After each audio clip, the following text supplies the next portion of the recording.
Anthem on the track. Yeah. Yeah. King shit. Yeah. Yeah. Look. I'm from the city where the bums rich. Skyscrapers block the rays when the sun hits. One time coming, niggas run quick. By the time a baby walk, he got a gun grip. I was made for this. I was made for this. I was made for this. I was made for this. I'm not a product of the cages that they raised us in. Bred to be a king, I'm not a slave. Peace, family, and welcome to another episode of Underground Railroad Radio. This is your host, Brother Rich, and I am back with the living legend, none other than Professor Griff. Welcome back, brother. Greetings, Brother Rich, and it's a pleasure. It's a pleasure to be back, as always, doing what we do. It has to be done. Somebody got to do it. It's real. Indeed, but I don't mind, and I'm sure you don't mind. It's what we do. Of course, man. Tonight's show is kind of cool. This is going to be our first movie review. Right. So we both had the honor of seeing the movie, the Nate Parker's Nat Turner, and we're gonna let the people know what we think about it. It's a movie that, and why is because it's a movie that a lot of people have been asking for a lot of years. Since as far as I can remember, I always heard people say, "Oh man, why don't they make a Nat Turner movie?" Yeah, fuck all these movies. They need to make a Nat Turner movie. So somebody finally made a Nat Turner movie, whoever they is. And, we want to talk about it. We've both seen it. We want to talk about it, talk to the family about it. Now, the weekend, it just came out Friday, I believe, and the weekend's over.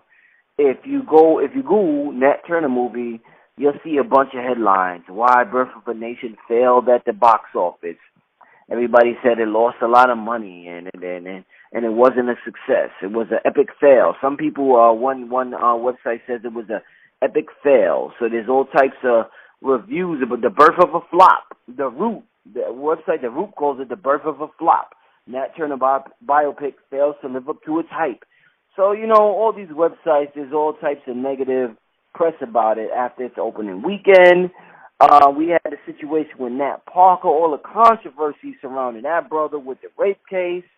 There's so many things surrounding it, but we need to get an accurate review of it, not Siskel and Ebert review, a tainted, a bullshit, biased review. We need to get a Professor Griff review, and we need to know what's the real deal. Is this really an accurate portrayal of the life of Nat Turner?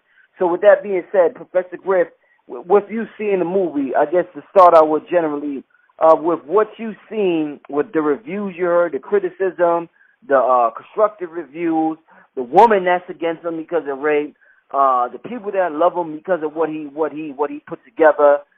What do you think? What do you think about this movie? And is it an accurate portrayal from what you studied of Nat Turner?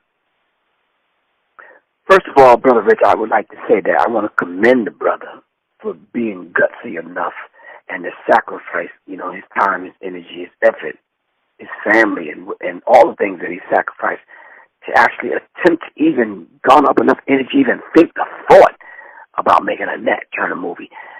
So these same Negroes that are criticizing won't even mention Nat Turner's name. What the hell, Nat Turner came out your mouth ever in life? You understand what I'm saying? Some of these people that I'm reading about some of the things that they said, they would have never mentioned Nat Turner's name. So we have to give him credit, and we have to give credit where credit is due. I think, personally speaking, it was a very, very good movie. Were there inaccuracies? Of course there was. You can't, I think Black Dot said it, and I think Red Pill, Blue Pill, one of them said it also. You can't take the life of a Nat Turner and to kind of do what he did and cram it into an hour and 90 minutes. You understand what I'm saying? A 2-hour movie. Right. So with that said, I think we need to understand it from that perspective. That I commend him for doing the movie. B, it was a very good movie. C, of course, there were some inaccuracies. Of course, the white dude had him out on tour like he was a rapper. going from plantation to plantation, like he was his road manager. You understand? Which, okay, of course, we know that kind of stuff is not necessarily accurate. Of course, some of those talks that he had with different people on different plantations, he did on his own. But we're not having this interview and talking about this to go over the inaccuracies. But it's just a movie review. And when you look at the term view, like specto, meaning to look, and meaning to bind back to or to go back, we're basically like just reviewing. We're going back over it to look at it again through, like you said, a different lens. And I don't look at movies that's about our people through the lens of our open enemy. You understand? Although Fox Searchlight Pictures, which has the same owner as Fox News, which is Murdoch, brought us the Nat Parker kind of movie Birth of a Nation, and we have to understand that. Okay, so it's coming through the hands of people that doesn't necessarily have a good, healthy vibe and feeling about black people. I'm talking about people that had set up certain industries and institutions centered around the sale of black people, the capturing of black people, the trading of black people, and the selling of black people, and then the owning of black people. So that's just my introductory kind of take on it. But just from the outstart, I think it would be safe to say, Brother Rich, that until the Lions have their own historians, the history of the hunt will always glorify the hunter. And we have to change that particular dynamic from this point forward. If those that are criticizing this, brother, why don't you pick up the camera and sacrifice your life savings to make a film that will mean something to black people? That's all I say. Just put your money where your mouth is. Put your energy, your time, and your effort where your mouth is. Like I said, the same people that criticized it wouldn't even dare utter Nat Turner's name. So that's my take on it. Indeed. One thing that we've seen talked about continuously throughout the movie, Nat Turner was a preacher, and we've seen how the whites used him to preach to, I guess, other plantations to get them to be subservient and to get them to be obedient. From what I get, it reminded a lot of people of the black preachers that we've seen today in the black churches. Would you say what you've seen with Nat Turner, is that an accurate portrayal of what you see with the black preachers as far as them making us docile and soft and weak and obedient to our oppressors? Yeah, there was some information I put up on my Facebook page recently, and it talked about that. It talked about them reinventing Jesus, like Manny Marble reinvented Malcolm, turning Malcolm into a homosexual. They reinvented the firebrand revolutionary idea of one of those people that they used to put the whole idea of a Jesus character together. So in the beginning, he was a firebrand kind of character, kicking over tables in the temple for the money changers and a rabble-rouser, a revolutionary. And then after they did the remix, Jesus came up to be this meek, soft, humble, docile kind of character, and that's what they gave to the black preacher to preach to the congregation, and only use certain scriptures. The whole idea of turn the other cheek scriptures. Forgive them, Lord, for they know not what they do type of scriptures. If they smack you on one cheek, give them the other cheek. And these are the kind of weak kind of scriptures that the pastor and the preacher, other than fire and brimstone pastors that teach from a fear-based perspective and point of reference to keep their flock in line. Other than the pimps like Creflo Wants Some More Dollar and T.D. Snakes and the rest of these characters, these are the main kind of teachings that they use to keep either people religiously blind, deaf, and dumb, spiritually off balance and out of whack, so the money can constantly flow. And this is a very real dynamic. I put the information up on my page to let people know this is that time of year where they're going to get you. And sure enough, they start early. They know that you have a attachment, as Dr. Ishaka Musa Barashango teaches, you have this affinity for white people and their holidays. And you have a bond that is unwavering to white people. And you want to celebrate their holidays so bad, and every time you do, it brings you closer and bonds you to the enemy's spirit and desire to control you. You want to celebrate paganism. And that has absolutely nothing to do with Christianity. You can't find that Halloween in the Bible. You understand what I'm saying? So then what are you doing? You're in direct contradiction to what the scripture says you're supposed to be doing by celebrating your open enemy's unholy days. And this is very real, Brother Richard. We need to get people to understand this, especially this time of year. But to answer your question directly, the characters that were portrayed in the movie were very accurate. The 10% rich slave maker of the poor was represented, as the Most Honorable Elijah Muhammad teaches. This Uncle Tom that was portrayed in the movie played it well. So much so I had to kind of remember I met the brother before, and he's not really Uncle Tom, but he played the role so well, man, that any time we planned anything, we had those Negroes that want to go run and tell our slave masters' children about what the plan is. And when the stuff pop off, Brother Rich, and this anarchy in the streets and revolution is taking place, we got to deal with him first and her first.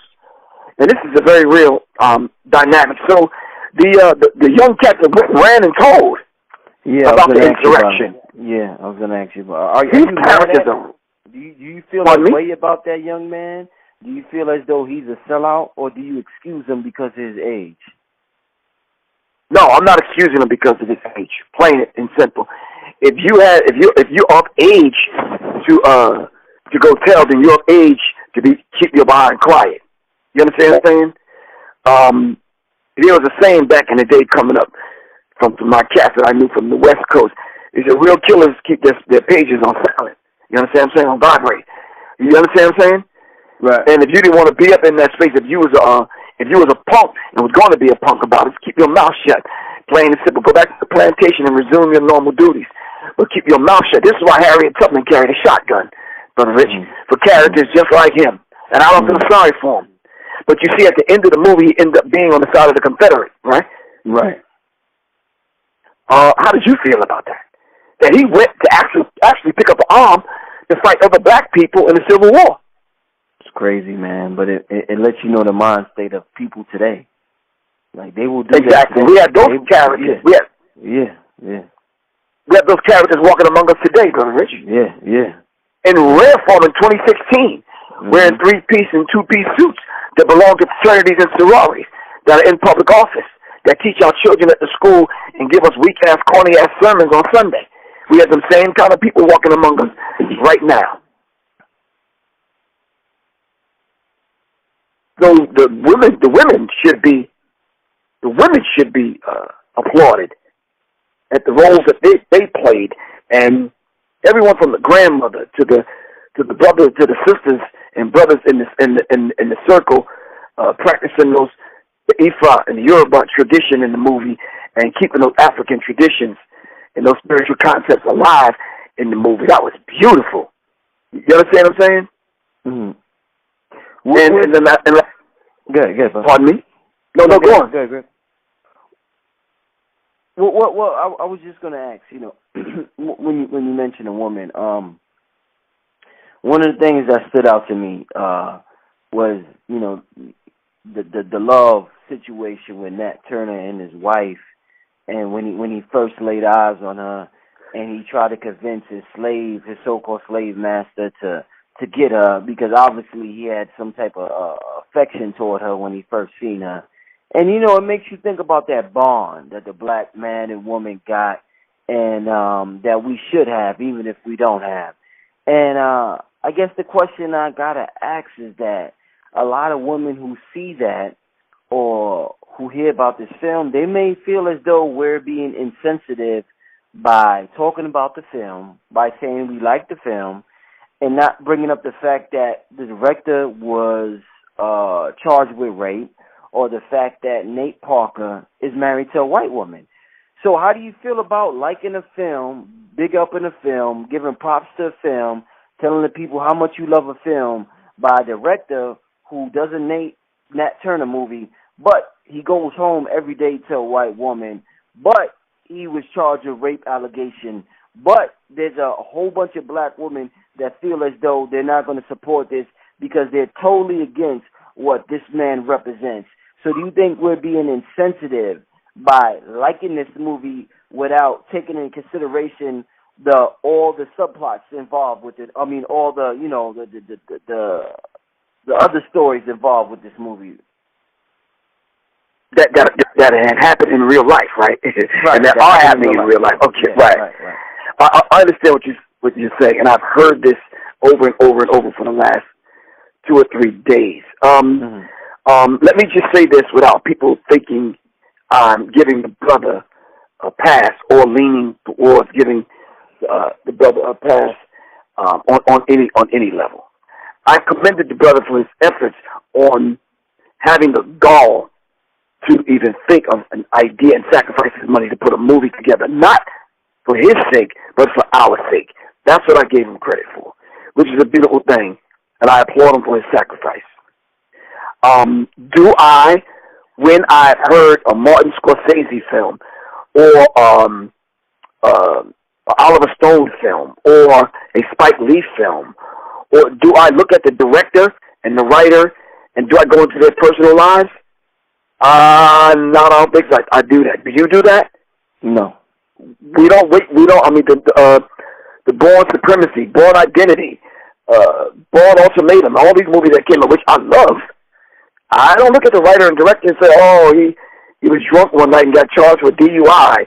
He hit a dog and killed the dog, and I don't ever hear those things come up. You understand what I'm saying? Mm-hmm. So then why are we putting this brother under a certain kind of litmus test that we wouldn't put any other writer or director under? Here we have a man that put together a film called Birth of a Nation, which is about a black revolutionary freedom fighter, which depicts the life of a man called Nat Turner, who rose up and killed crackers and killed the slave master. When have you ever heard that or saw that on film? You understand what I'm saying? Of course, Brother Rich, as black as Blue Pill or Red Pill asked, but why would they get the green light? Why would they give the record a record amount of money to a man for a film like that? You understand what I'm saying? Why would they even allow a movie like this to be made and put in major theaters when the country's in turmoil over police shootings of black men? Why would Fox, which is primarily Jewish, Caucasian, why would they give the green light to something like that? These are the questions that all of the brothers and sisters that have did reviews prior to this one have asked. You understand what I'm saying? And I applaud all of them. And the same question kept coming up. He was charged with rape, which he was found innocent for. You understand what I'm saying? Mm-hmm. We know and understand that. Yes, he should go into the film, and he should handle the female characters or the black women in the film, or even the white women in the film with a little bit more care. Of course he should do that. You have to be sensitive to that, especially having your background, bro. The whole idea of turning around and marrying, seeing what Nat Turner went through, seeing what happened in the film in reference to black women, you would turn around and marry your oppressor's children? That is something I probably will never understand. For the life of me, I would never understand that, Brother Rich. I had a conversation with the sister, and he said, well, don't spoil it for me. And I said, no, I'm not going to spoil it for you. I'm not going to kind of tell, but let me just tell you, you will know, by knowing me, you will know what scene in the movie actually really moved me to the point where I actually gripped the seat in the movie. And you understand what I'm saying? It's so damn tight. My body tensed up. It was that part in the movie where they sent the Uncle Tom to come to the brother's house to get his wife because one of the slave master's friends wanted her for that night. Yeah. I couldn't even, I don't eat the popcorn in the movie. I went to the movie alone, purposely, You understand what I'm saying? Just real inconspicuous, kind of sitting in the movie theater, walking in with the dark shades on, with the hat over my head. You understand what I'm saying? Just trying to be me so I can process this and get and extract what I need to extract from it. And after some people recognized me and were wanting to talk, and it was just basically one of those kind of things that part of the movie, Brother Rich, it just it really did something, not for me, but it did something to me in reference to my whole idea of creating and continue to create and support black women in their efforts. You understand what I'm saying? That scene in the movie, it kind of did me in, man. You understand what I'm saying? So the whole idea of him catching a rape charge, the whole idea of him being a Christian and knowing the scripture and knowing what Nat Turner had to preach in order to put the spirit of rebellion and a riotous spirit inside of the soul and the chest of black men and women in America in 2016, and then for you to turn around and you having to go home to a white woman who kind of, I guess that's where he finds his peace. I'm just saying to you, that could not be me, especially after knowing and understanding who and what Nat Turner is and what he did for our people. I just can't. I can't marry the slave master's children. Just can't do it, man. Plain and simple. That just like I said, it couldn't be me. But the concept of the movie that depicted black people as slaves, after all of the slavery movies that have came out, Brother Rich, I think this one should be the last one. Would you think? Maybe, hopefully. You understand? You understand what I'm saying? Maybe we could get a break now with them financing the slave movies after The Butler, The Help, The Slaves, and then stealing the images of black gods in Egypt. Just hopefully this is the one that will cap it off. But there's probably going to be a few more, Brother Rich, simply because I don't think white people are tired of seeing black people in chains. I think there's a war going on, not only in Hollywood. Matter of fact, there is a war going on in Hollywood. The Jew is actually in war with the average Caucasian. There was some documents that I pulled up. The question was asked on certain magazines, well, do Jews control and run Hollywood? Of course. I mean, that's nothing to... We ain't got to debate about that. And I'm not being anti-Semitic, whatever that term means. It's just actual fact. There are Jewish people out there now that will admit this. Hollywood is ran by Jewish people. Plain and simple. I don't care how you want to kind of turn that over in your brain. So any black movie, be it slave movie or not, that comes out, the Jews have to give the green light. They have to give the green light to these movies. Plain and simple. Whether it's Nat Turner or whatever. And I think, that's something to behold when you got to go lay next to a white woman every evening. Yeah. In the movie Griff, you had scenes where Nat Turner was praying.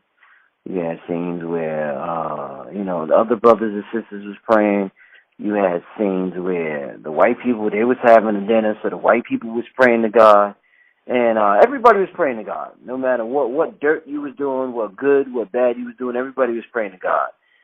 When you think about it, everybody was, they was into God in the Bible. Do you, like, when it comes to spirituality and when it comes to God in the Bible, do you think God is, and I don't know if this is the best comparison or analogy to use, but is God like a gun that it could be used for good or bad? But it serves everybody, because good people think God just serves good people, and he doesn't serve bad people. But it seems as though good and bad people seem to pray to the same God. Good and bad people seem to use the same religion. So is God can we say God is just a tool that we use for good and bad, or does God just serve good people like religious folks like to think? Well, that's the problem, Brother Rich. You just stated the problem. Who are we to condense God to one day a week, or only when we need him, when we need money or something, and then why are we using God? That's not my concept of the Creator, the all in all, the Supreme Being.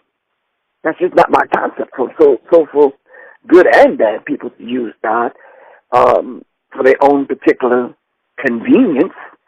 That concept kind of escapes me, Brother Rich. So it depends on how people view the whole idea of God. Some people say Allah, Yah, Jah, Ptah, Jesus, the divine intelligence. Some people call themselves God. You understand what I'm saying?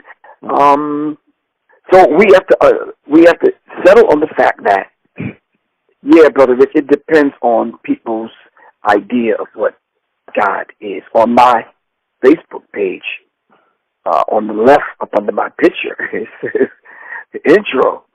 It says use details from your about section as your bio, and I did. And the one quote that I use on my Facebook page is, "In search of the divine self, I was looking for God and found myself. I am a soul in search of souls that are like mine, like mine."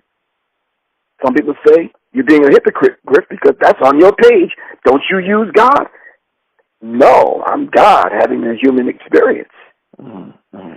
You understand what I'm saying? Christians say, Muslims say, they want to be used by, especially Christians, they want to be used by God for the service of God. But then how can we approach the God conversation as gods? I'm going to say that again. In understanding God and growing into who and what we are, we're approaching the God conversation as gods, having to understand who and what God is.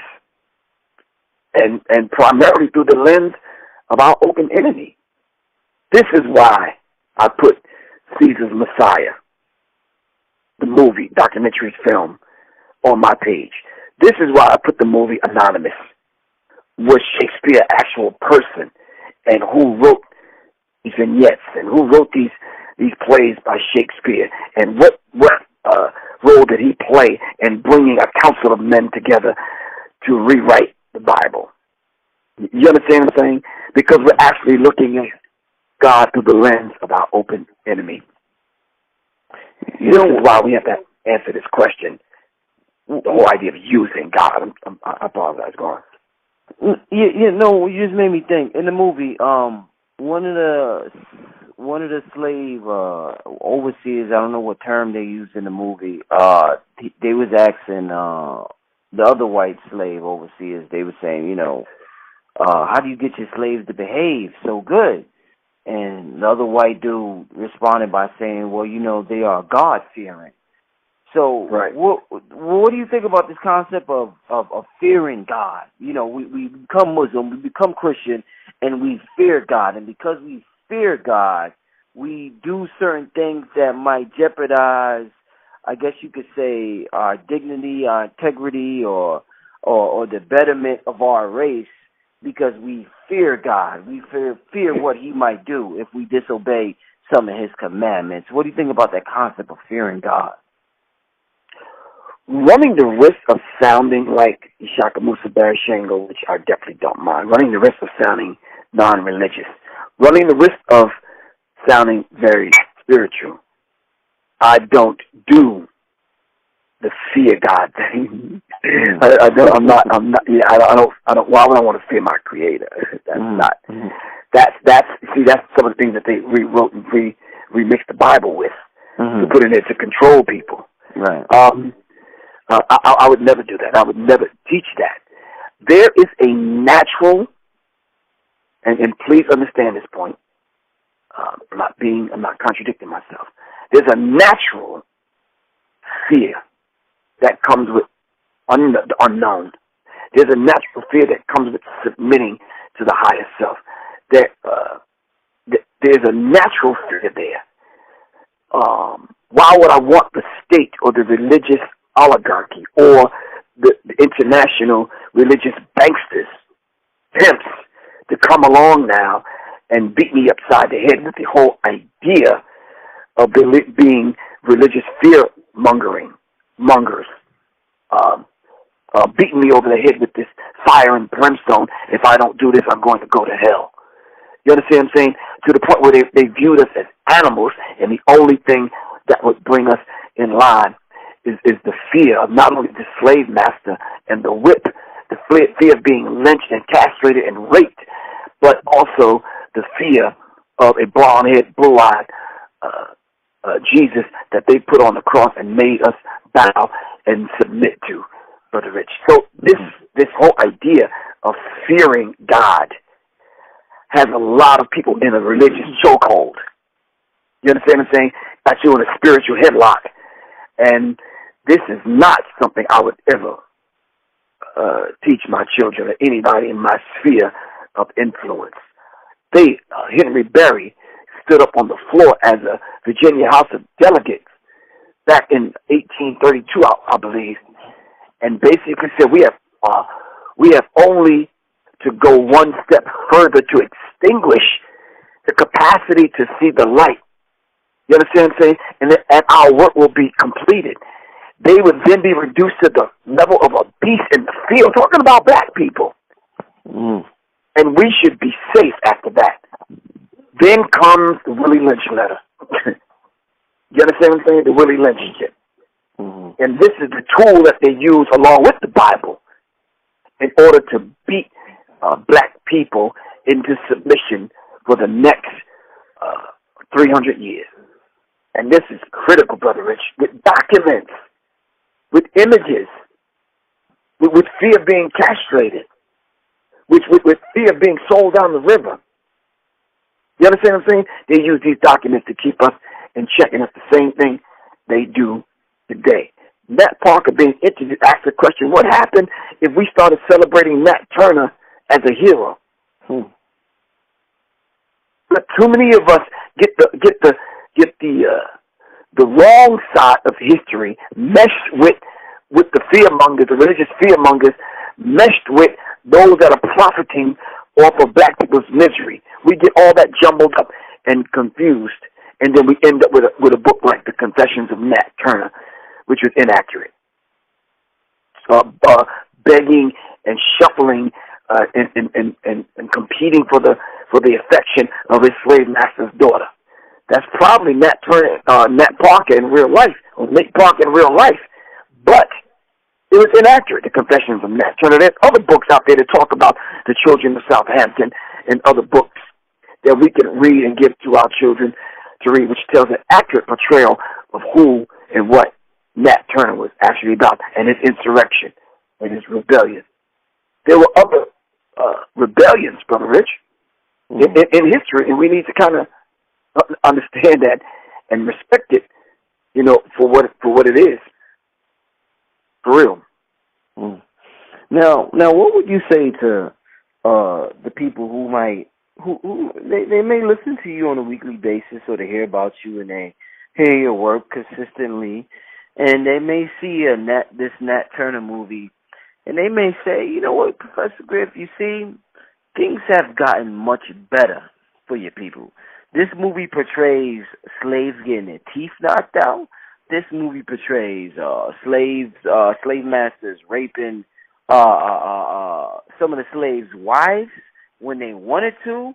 I mean, this was it portrayed lynching, it portrayed beating, it portrayed a lot of just gruesome scenes that was in this movie.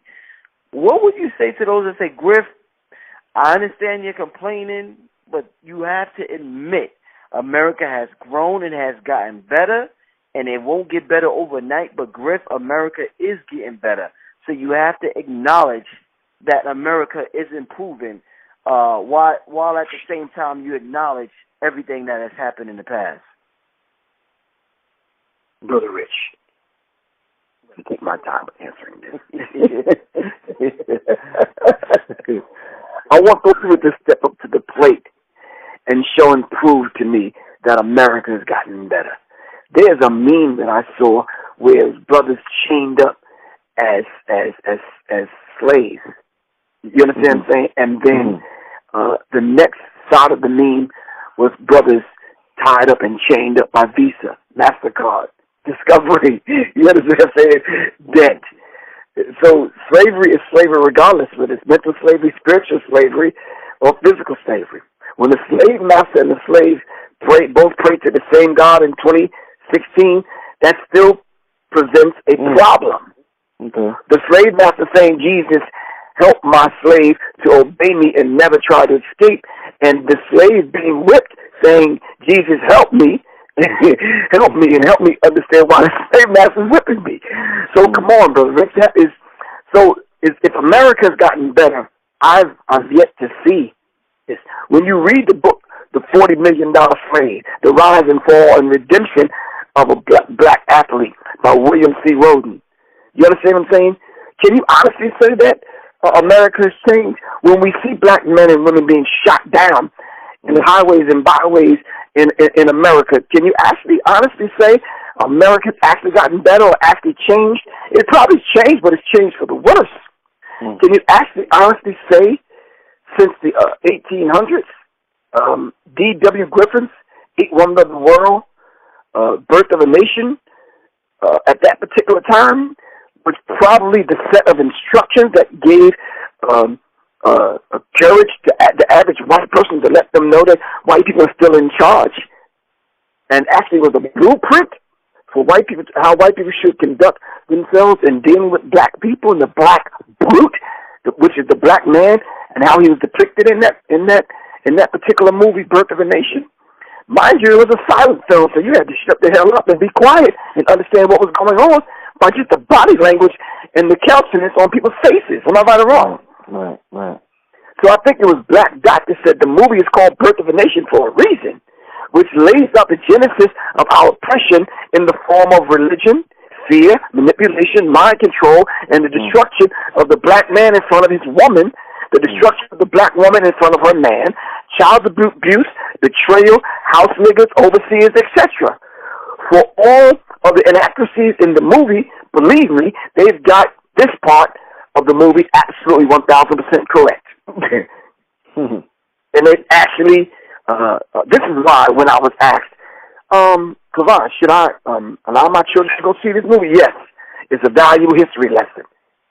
And for all the inaccuracies, it's a lesson in what we're dealing with today. Because if you really walked out the movie and didn't think that you were walking back in the 1800s, after walking out of that movie, there's something wrong with you. And I just want to say this at this point. Black man, if you are not angry in America, there's absolutely something wrong with you. You need to lay on somebody's goddamn couch. Because America has not changed. America is not changed at all. You understand what I'm saying? So let's look at things for what they really are. The question of will now the next 5 movies come out portraying positive black men? How about Hannibal? How about the Marcus Garvey movie? How about the movie about the Most Honorable Elijah Muhammad? How about the movie about the Mau Mau? They did the Black Panther movie. They did Panther. They did Malcolm. Django came out. We understand that. But how about telling the movie about Public Enemy?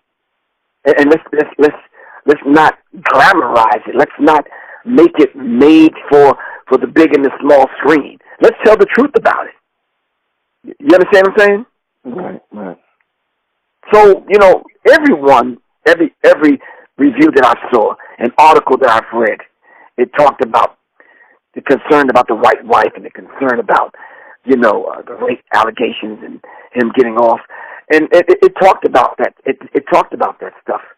But is that a lesson in life for us in 2016?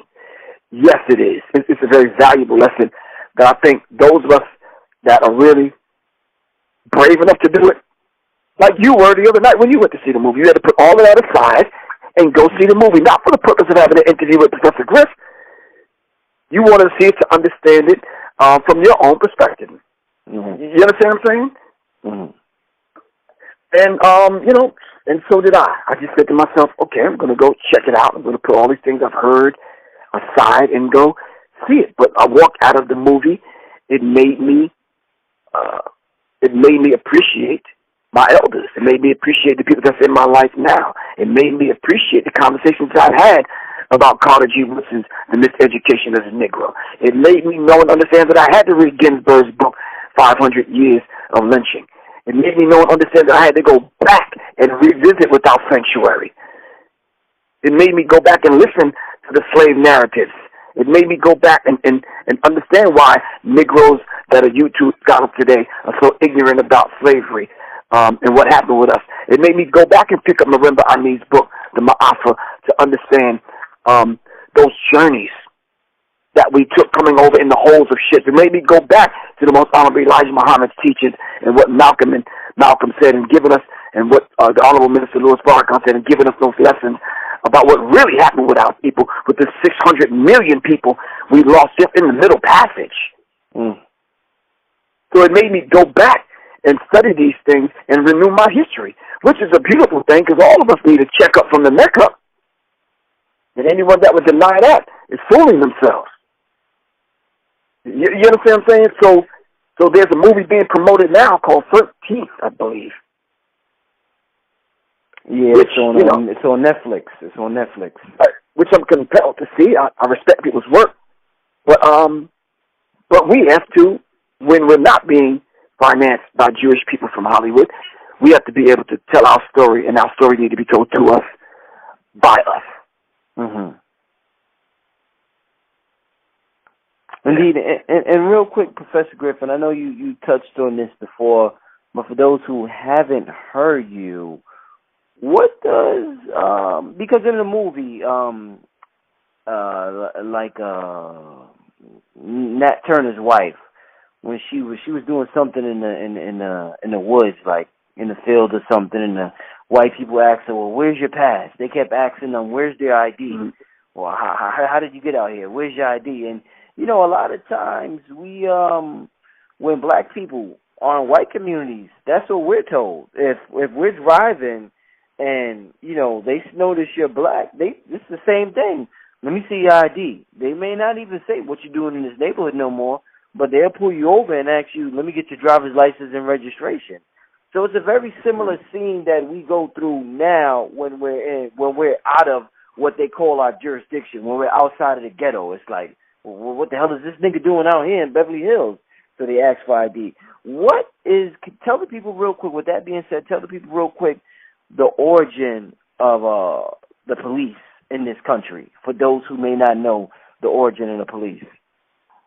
Well, you know, Garris one made a song called, and he made an analogy to the officer and the overseer, which should give people a point of reference if they want to kind of dive into that a little bit further. But, you know, those slave patrols, those slave catchers, was the impetus for even having a police department. You understand what I'm saying? So they actually, and it was one of the roles that was played in the movie, and it was played very well, that this guy didn't have any scruples.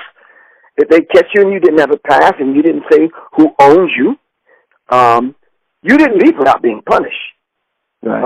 I don't know, being cut, stabbed, raped, whatever, just to kind of let you know, do not step out of line. You understand what I'm saying? The black woman in the movie got raped because she was 10 feet away from the tree line. You understand what I'm saying? Which is ridiculous. Crazy. But this is crazy. This is the kind of stuff that we go through today, which reminds me that, Executive Order 13603, Obama authorizing slave labor on large scale on American soil. Some people may put it that way, but that's exactly what it is when you start talking about FEMA camps and this kind of thing. They'll bring you right back to the whole idea. Search and stop and frisk is what happened in Nazi Germany. Stop and frisk is, where's your papers? What are you doing? You're out of your zone. You understand what I'm saying? The Hunger Games. You understand what I'm saying? When you start seeing films like that, and it brings us right back to this whole idea of you being in an area of town, which is probably a sundown town, where you get caught in these towns at the sundown, more than likely you get murdered, thrown in jail, lynched, or just come up missing, or nowadays your body parts missing. You understand what I'm saying? Right.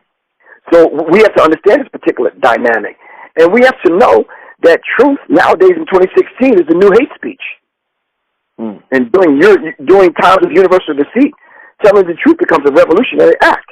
Right. And we have to understand it. But keep in mind, this Nat Turner film, and this insurrection, this rebellion, was in the 1800s, to the point where 2 or 3 people couldn't be seen together because you're planning to overthrow the government or planning to overthrow the plantation. Right. Yeah, okay.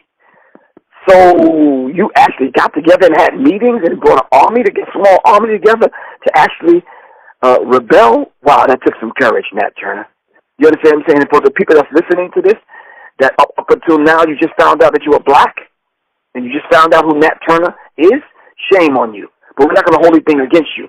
Let this be your reference point, and we're going to hold you accountable for this from this day forward. Plain and simple. Plain and simple. So it's very, how should I say it, hypocritical, Brother Rich, for those people that already have known who Nat Turner was, that have already studied different insurrections, who've already have experienced what it's like to have that debate in college, who already knew the whole idea that this film would definitely challenge privilege, especially white privilege, and in this case, Negro privilege. So the Negro privilege will be challenged, but things will change after this point, and I think people should know that. If it do nothing, Brother Rich, but just change the spirit and give the brother and sister that want to protest, that want to stand up and speak truth to power from this point forward. Let this movie be not only a mile marker, but let this movie be a launching pad for those people that never even heard of a Nat Turner. So for those people that never even heard of a slave rebellion or any other of the slave rebellions, let this serve as a reference point for those people. But for you and I, for Red Pill, for Black Dot, for the many of reviews about this movie that has been done, it's absolutely nothing new to us. To the Sarah Sutton Series or the Irritated Genies or the King Simons or any of the brothers and sisters that are already out there, to the people that's already put together monumental films, be they on DVD or on Netflix or whatever, continue to play your role and play your part. But Brother Rich, this is absolutely nothing new to us. But I'm not gonna knock the next man's hustle. It may be old hat to you and I. But for those people that's just getting this, welcome to the world of revolution. Welcome to the world of liberation, struggle for our people in the wilderness of North America and throughout the black African diaspora. But I would encourage those people to go back and study the 5 greatest slave rebellions in the United States. Because this wasn't, and then go outside of the United States. Go to Jamaica and the islands and let's begin to know who Dessalines the Ferocious is. Know who Toussaint Louverture is. Know these brothers, Gabriel Prosser and some of these other brothers and sisters are that study 1713, the Stono Rebellion. The rebellions in New York City and other places in 1741. Of course, Gabriel Prosser, Gabriel's conspiracy, and study those Negroes that went and told the slave master on him. You understand what I'm saying? And know and understand there's an element today, the 10% rich slave makers of the poor, and why we got to get rid of this Uncle Tom and Uncle Thomasina. Study the American Directory of Certified Uncle Toms, and know and understand that there's some Uncle Toms among us today that we got to ultimately deal with. Then ultimately go back and not only watch the movie, Brother Rich, do what you and I did. Go back and read about Nat Turner's Rebellion of 1831.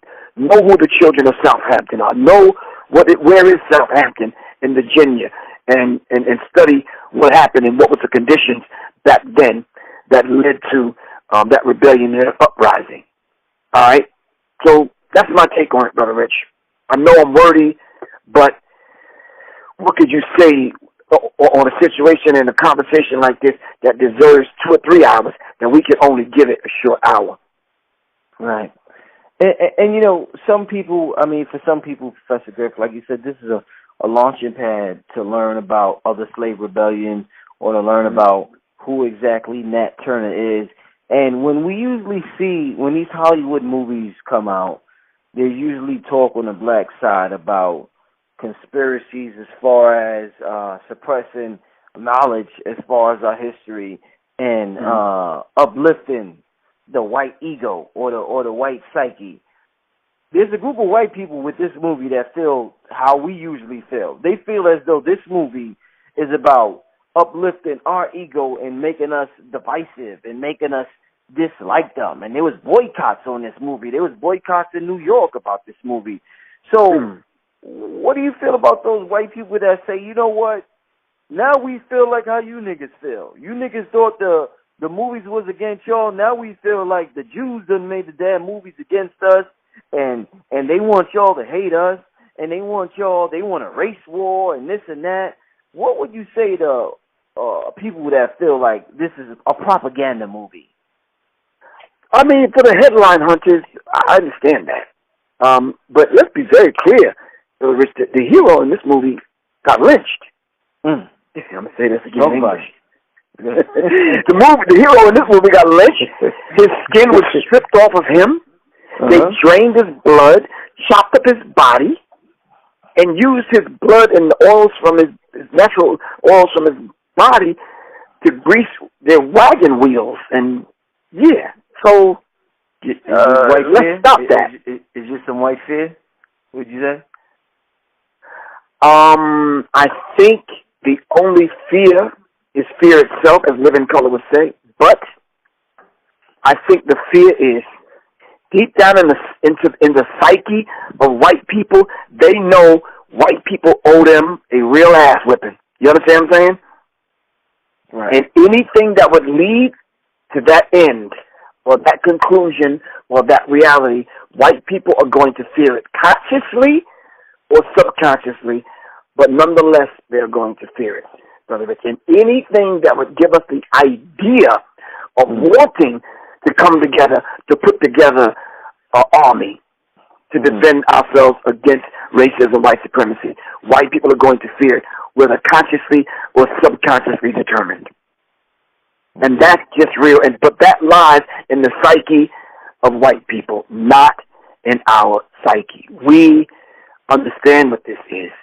I sat at the end of the movie, and as the credits rolled, and I lied to you not, I went to the movie theater on La Vista Road in Georgia, in Atlanta. So the brother stood up in the movie theater and started teaching.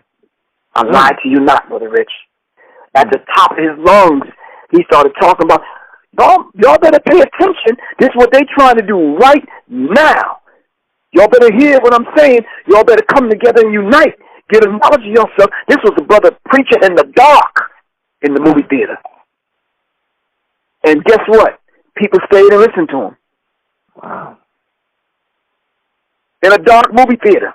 Just some lone brother's voice in the corner somewhere. Like, y'all better pay attention. These people are not playing, man. You understand what I'm saying? They moving us towards an eventual civil war. You understand what I'm saying? Because they want to purge and they want to get rid of us. Plain and simple. Plain and simple. So we have to understand, we have to as much as it hurts us, we have to go back and look at all these films now and put them in their proper perspective. You understand? If the movie, The Birth of a Nation, have made you feel anything, go back now and reapproach some of the books that we've mentioned on this interview. Go back and reapproach some of the movies and some of the films, the documentary films, and now go back with this renewed kind of spirit and energy, and now go back and approach it with a different mindset and see what you extract and pull from it. You understand what I'm saying? Yeah. Those same laws and that same mindset and spirit that governed us then govern us today, Brother Rich. And that's a very, very real fact. And same laws govern us today, and we cannot continue to turn a blind eye to that. We have to admit that. So when we begin to dismantle racism and white supremacy, no one understands, man. You're not going to find a comfortable place in it, people. You're not going to. And I'm going to say this, and it's the last thing I'm going to say. Dr. Martin Luther King Jr. said, he who passively accepts evil is as much involved in it as he who helps to perpetrate it. He who accepts evil without protesting against it is really cooperating with it. That's it. So like I say that one more time. Read that quote one more time, Professor Griff. Dr. Martin Luther King Jr. said, he who passively accepts evil is as much involved in it as he who helps to perpetrate it. He who accepts evil without protesting against it is really cooperating with it. Right. And that's real coming from Dr. Martin Luther King. Dr. Martin Luther King wasn't no punk. Just for those of y'all that are reading the sanitized version of Dr. Martin Luther King every January 17th. You understand what I'm saying? He spoke truth to power. And I'm going to say this. The most potent weapon in the hands of the oppressor is the mind of the oppressed. We have to change this particular dynamic on how white people deal with us. Plain and simple. However, you have to change it. Mm-hmm. I'm doing it in my way. You and I are doing it in our way. Mm-hmm. Those brothers and sisters that are on the front lines are doing it in their way. And those brothers and sisters that stepped up to the plate when there was no money on the table, that gave Nate Parker their word that they would do the film, shout out to those brothers and sisters, man, because they saw the importance that this is way beyond them. It's I am because we are, therefore I am. This is a lot bigger than them. No big I and little you. They gave their word to it and they pulled it off, man. And they should be applauded for that. Hell, it took 8 years to do. Yeah. Who has that kind of stick-to-itiveness? Whew. Yeah. You understand what I'm saying? Mm-hmm. Shit, rap groups don't stay together that damn long. Anyway.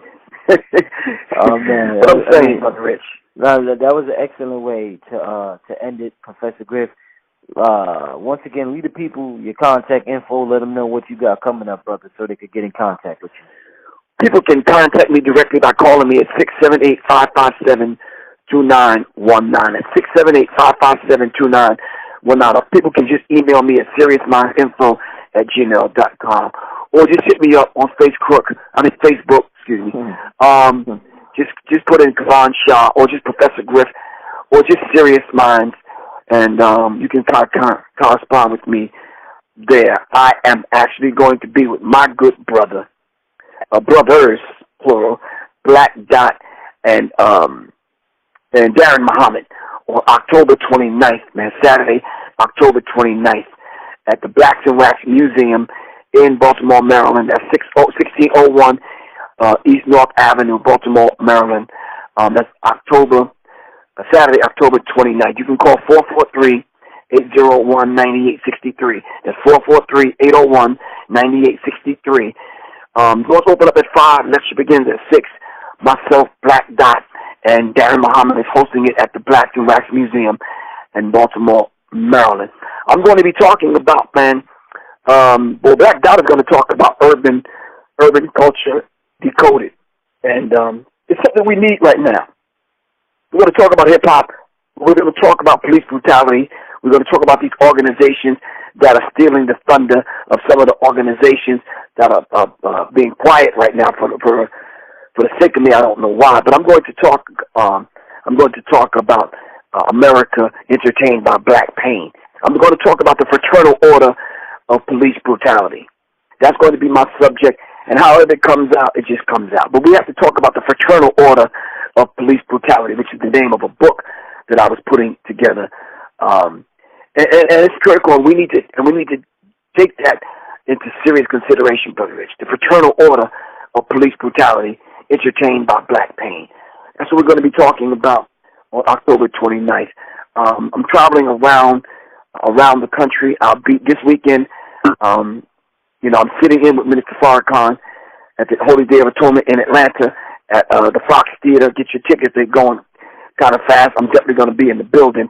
And I just want to be there with my brother, my father figure, really, to see what he has to say about what's going on, because he's one of the brothers that stay on the front line and keep his finger on the pulse of what's going on with black people in America. And I just have to hear from the brother. That's the Fox Theater.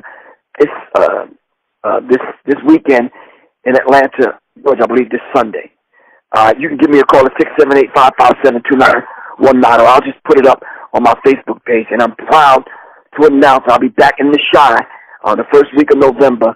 And at the end of the year, Brother Rich, I am actually doing a serious ritual with some serious sisters called the Feast of Sekhmet.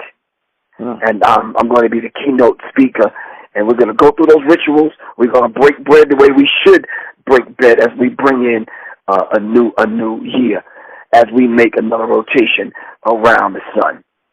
All right, that's the Feast of Sekhmet. Go on my Facebook page, and the flyer is there. Go on my website, www.professorgriff.me.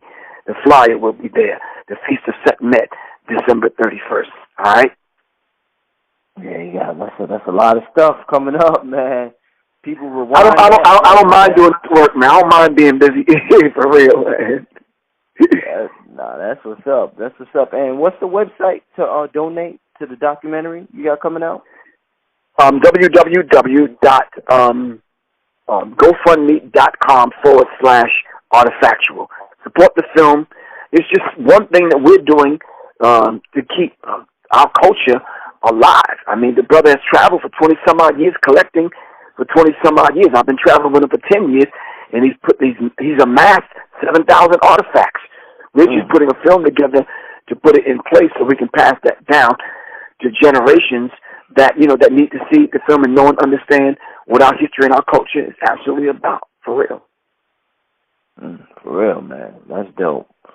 Yeah, all right, so the book is almost done, Brother Rich, and it's a beautiful thing. Symbology, just call me if you want to order the book or pre-order the book. Symbology, just give me a call to 678-557-2919, or just put it in a search engine.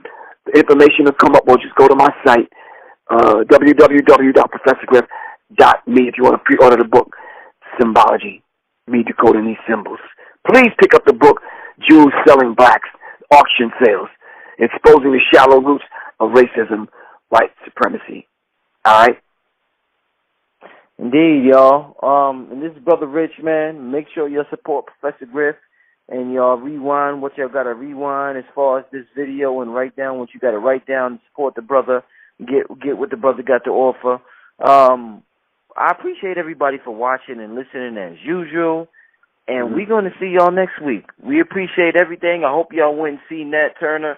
I hope you got inspired by the movie. I hope you got inspired by this interview to help in whatever way you can help raise the consciousness of our people. And we love y'all. We signing out. We see you next week. Peace. Peace, family. This is Brother Rich from UGR, urging all my viewers and subscribers to help support the channel by donating just $1 to the UGR PayPal account. We appreciate the viewership and support, and we understand the power of $1. If you benefit in any way, shape, or form, we ask that you donate $1, whether it be monthly, bi-monthly, quarterly, or yearly, so that we can build our brand to compete with the NBCs, the MTVs, and the Foxes of the world. I figure since Kanye could ask Mark Zuckerberg for $1 billion, I can ask my subscribers to donate $1 so I could make the best possible content possible. The main objective of this channel is to inspire you to become the greatest version of yourself. So hopefully throughout the years of you watching this program, you have been inspired to become the greatest version of yourself. If you would like to donate, you could go to www.paypal.com and send a donation to richandmerit7@yahoo.com. Thank you and enjoy the rest of your program. Anthem on the track.